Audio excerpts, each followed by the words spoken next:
Senator Risch. Thank you. Thank to all three of you. Thanks for willing to undertake these difficult jobs in the world we live in today. Mr. Mondello, I have a specific question for you. Senator Rubio and I sit on the Intelligence Committee, and high on our radar screen over a number of years has been ISIS and ISIS fighters and where they come from and how they're trained and that sort of thing. It is, and this president has been very successful in tamping ISIS down, which is a good thing, and they're not in the headlines as much as they were, but they're still there. We're all convinced that they're going to rear their ugly head again somewhere under a different banner or what have you. But the thing that was surprising, I think, to a lot of us is that Trinidad and Tobago produce more ISIS fighters per capita than any other country in the Western Hemisphere. And I'd like to get your thoughts on that and what thoughts you might have about working with the governments of those two countries to fight extremism. Well, Senator, this is a very important problem that exists in Trinidad and Tobago. You're right. There was 135, I believe, individuals that went to join ISIS, which is the highest per capita amount in any country that have come from any country. It's a problem that needs to be worked on. We have to.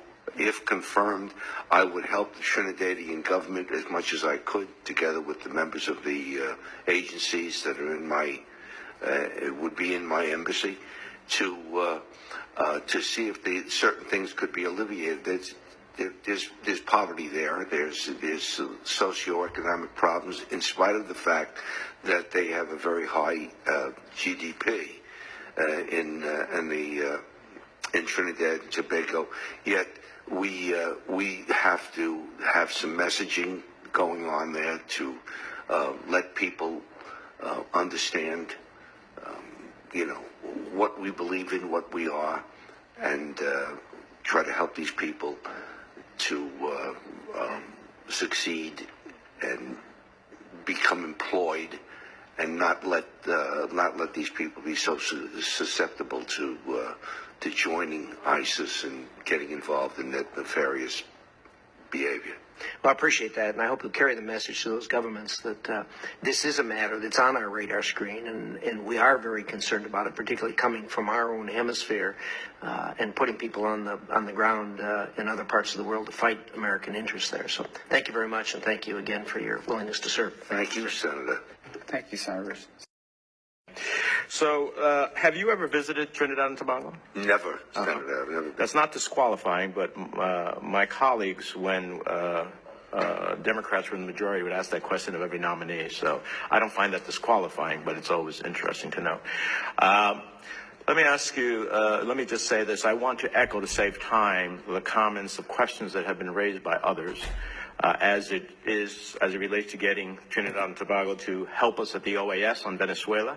Really important, and I hope you will focus a significant part of your time there trying to get them on the right page in that regard. They're having hundreds of people come from Venezuela that are now, actually 40,000 Venezuelans are now living in Trinidad and Tobago, so it's an issue. Secondly, I want to echo what Senator Risch raised. There have been 100 Trinidadian citizens who have left their country to join the Islamic State over the last few years, and the possibility that trained citizens could come back to Trinidad and Tobago within the Western Hemisphere is a real concern. So I look forward to you actively being engaged in that issue as well with the government of Trinidad and Tobago. Absolutely. And then lastly, there is a report that the SCL Group, which is a parent company of Cambridge Analytica, the data company that worked on the president's campaign, planned to illegally acquire the internet browsing histories of the citizens of Trinidad and Tobago and use it to create psychological profiles to target voters on behalf of a political party there. This is something this entity has been doing across the world, which we are concerned about because they do it in such a way that's pervasive and undermines democracies. Supposedly the government of Trinidad and Tobago is now reportedly investigating the activities there. If you are called upon, if our embassy is called upon, I would hope that you would commit to assisting them in any information that they would need. I absolutely would be, Senator. Thank you very much.